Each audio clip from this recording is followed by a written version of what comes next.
KIERNAN. Hello, Ross. Hi. Congratulations for your work in Sabrina, Chilean Adventures of Sabrina.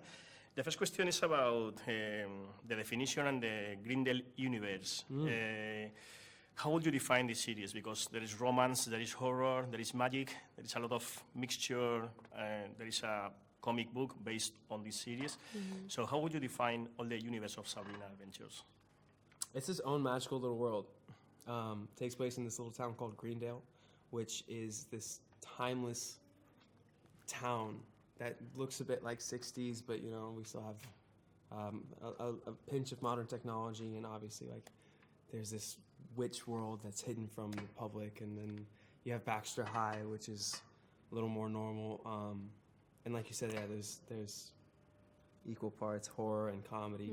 It's just it's a very immersive world, and I think that's what makes the shows. Well, there's a lot of things that make this show very special, but right when you turn it on, you're just immersed in this in Greendale. And I think the interesting thing too is that the coven that is operating within Greendale is completely hidden from the mortal world. However, it's affecting the mortal world in ways that characters that aren't witches don't realize. But as a viewer, you get to see that, which is pretty fun because you get to have both. But the witches and the mortals really don't, to an extent.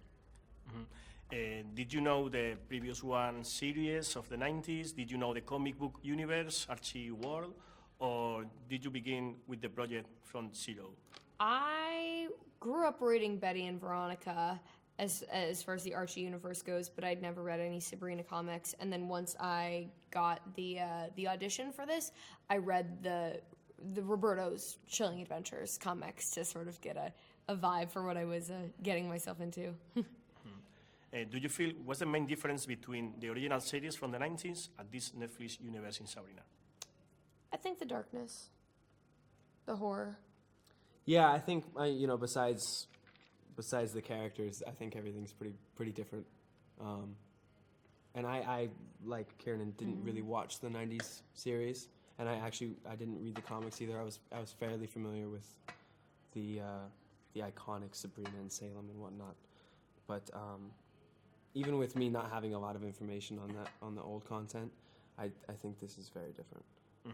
Do you remember any challenging part, any challenging scene? Because this series is you've been shooting in the woods, in the academy, but there are a lot of visual effects and something like that. Do you remember any specific part or challenging part as an actor during the shooting of Sabrina?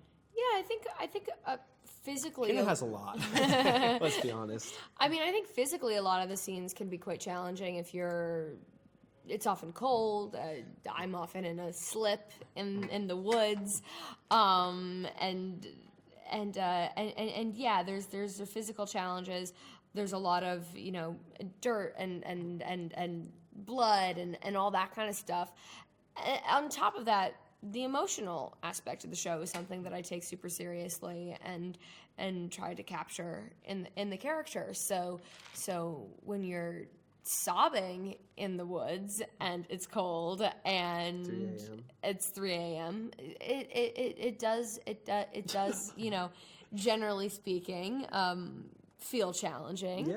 But at the same time incredibly satisfying when you go home and say, hey, this is my job, and that was awesome. And you get into a really comfy bed. And you take a bath. And go to sleep. Yep, the whole thing. That sounds satisfying. Yeah. And which part of your character do you like most? What do you feel you are more similar to them? What do you think? What do I think? Yeah. What do you like about Harvey? I like that he likes Sabrina. Me too. There's...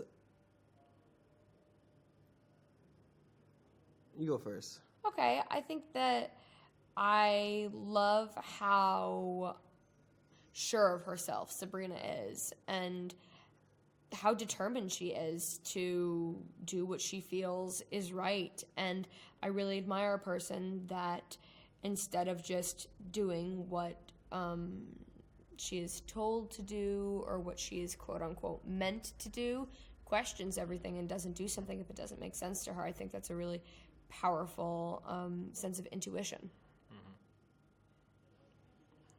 Okay. Yeah, no, a lot of Harvey's existence is like him. It was just sort of like what happens to him. But I like that he tries. That's what I like about Harvey. He's always trying to do the right thing, at least, you know. Okay, Ross. Okay. Yeah. Thank you. Thank you. Yeah.